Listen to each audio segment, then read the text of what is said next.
Stoicism, spirituality, and mental illness. Each of them represents an awakening, removing yourself from society and its beliefs and going on your own journey within. And that journey is that quest for truth. It's expanding our consciousness without the need to disassociate ourselves from reality and its harsh life's circumstances and experiences to draw upon the archetypal myths of the collective human imagination. Our happiness and peace of mind is based on self-sufficiency. And so I won't go into too much about spirituality, but more about Stoicism. Stoicism is a philosophy that comes with a practice that we as humans can logically understand. And this practice teaches us how to enjoy a more peaceful life without having our emotions become us when it comes to an event or an experience that changes us. Learning how to stop being afraid of the unknown in order for us to begin to trusting our own future. And this is what makes us human. We're not weak, we're not a failure, but we do fear being rejected. And it's growing up in a society where we basically want to be accepted. We want to fit in because we don't want to be different. Our ego is an instrument that is designed to keep us safe. Our mind is also the same thing. However, our thoughts is based on the ego's fear of the unknown. And so, for example, we have an event that's coming up or a meeting at our work, which is a futuristic event that hasn't occurred yet. Our thoughts then makes a decision about that future. The mind makes the situation a lot worse, especially if we're fearing. And so it's predicting an outcome to be much more disastrous than what it actually will be. Sometimes things don't turn out for the best, however, they always turn out less wrong than we feared. Fear is not a reality. It's an emotional consequence brought about by erroneous thinking. And so those who do know the true meaning of Stoic consider much of their perspective to be influenced by Stoicism. I'll go through the core elements of Stoic ideals in a simple format that is compatible with our rational, logical mind. And so first I'll begin with the materialistic things in life. Our material possessions, materialistic goods, also our health, friends, family, and social status that some of us have an attachment to. What all of these have in common is that we cannot ultimately control them.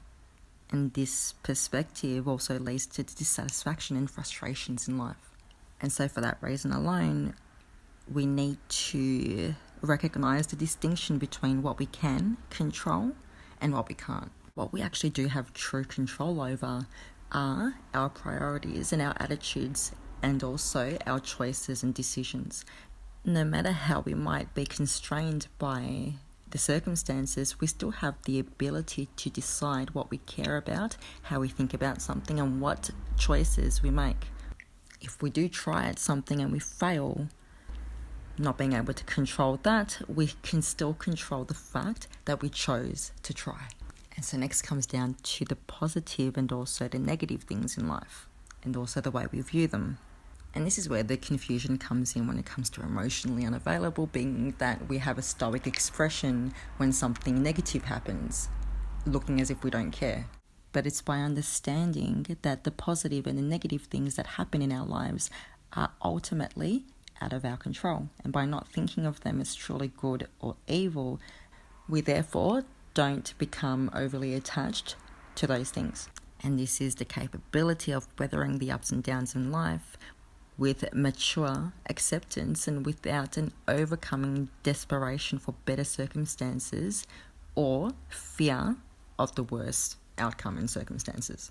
And so in short, it comes down to us being deluded by our obsessions with the things outside of our ultimate control, leading us to put value on things that we shouldn't, and being unbiased and free of the delusions.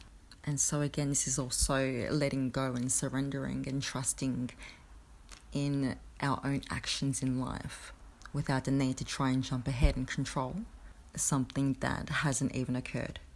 Without denying the need for careful deliberation in complex matters, Stoicism suggests that we all, as human beings, as individuals, have an innate sense of right and wrong, even if it's usually distorted by our unclear and biased thinking.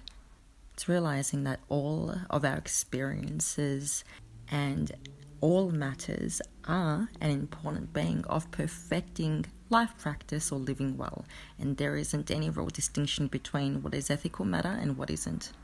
Our virtue is part of our nature and should ideally be primary, the measure for all of our choices. Again, usually Stoicism has a bad rep in regards of religion and also someone to be emotionally unavailable. Realistically, it's philosophy. It's by way of a contrast is primarily concerned with having a good life and being happy and content. The Stoics basically offer that philosophy of life and what we desire in life, what makes us happy, what we want in life, and then provides us with the strategy and practices to obtain it. And the strategy there is tranquility, the absence of negative emotions in our life. Even in the ancient Greek, they held a certain idea about the structure of the universe. But in today's modern Stoicism and Stoics are more focused on the modern discoveries. But in both cases, they see a vast, amazingly complex structure of interacting parts and the forces. And so again, the beliefs in regards of religious and the traditional dogma, some may think that this rational element is God, and others think of it as a more impersonal sense. But when it comes to the universe, society and life itself, all comes down to a logical structure giving us that balance of creative and destructive, orderly and chaotic tendencies. And they all agree on the universe then is seen as an interrelated whole, without division, without separation. It's seen as one. Even when it comes down to light and dark and good and evil, is that we have to first consider why it is that we make the distinction between good and evil in the first place. One of the reasons I believe is that so we can take appropriate action in response to that recognition. Our rational and scientific and logical mind wants to know everything and wants to have an answer for everything. But if we don't really control anything but our own will, then what purpose can there be for considering anything outside our control to be truly good or evil? Why make such distinctions if we can't use those distinctions to ultimately control what happens and what doesn't?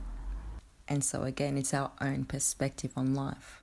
And so in terms of logic, it is seen through reason, and also in the ethics of courage, justice, wisdom and temperance. These are our virtues, trying to basically nourish our values on a daily basis. And so in order for us to basically practice Stoicism, based in the following: acknowledging all of the emotions that are coming from within. It's by listening to our own body. And so the next time we run into an obstacle feeling resistance, don't look at what's around you, look within. The answers are there in order for us to heal it and purge it. Second, even if we fail, we are not a failure and life still goes on. And so knowing what failure feels like when we allow that to become a part of us, the lessons that we internalized from that experience is what makes us grow. And so it all comes down to, again, attaining our own inner peace by overcoming adversity, practicing self-control and being conscious of our own impulses. And the Stoics had practiced all of this via meditation that helped them live with their nature and not against it. And so when it comes down today and practicing Stoic and using that in our daily life and circumstances so that we can be more in control of our emotions when it comes down to negative experiences and circumstances, we can understand the obstacles that we face is not by running from them. Like our ego, we don't want to feed it, we want to starve it. And so it's vital that we learn to transmute them into fuel so that we can feed our own fire. I believe is definitely the best form of self-healing. This becomes a champion of our own creativity to facilitate our workflow, and that's improving our overall state of mind and life. And this also requires us to be vulnerable, committed, adaptive, and courageous, and that requires a mindset that can readily negate distractions or negative impulses. It is a tough balancing act, but this is where our strength is born. There will be the result of mistakes. There will also be results of failure, maybe and possibly a success, but most importantly, it becomes a lesson. And I'll end it with the quote of my own personal favourite Roman philosopher, Seneca, who wrote the following: "No prize fighter can go with high spirits into the strife if he has never been beaten black and blue. The only contestants who can confidently enter the list is the man who has seen his own blood, who has felt his teeth rattle beneath his opponent's fist, who has been tripped and felt the full force of his adversary's charge, who has been downed in blood but not in spirit. One who, as often as he falls, rises again with greater defiance than ever." And so I'll definitely recommend the practice of meditating in Stoicism. It's definitely worth it. It gives us the control of self-balance by controlling our emotions without the need of removing them. This also helps us on that path to becoming the master of self and becoming the greatest version of who we are.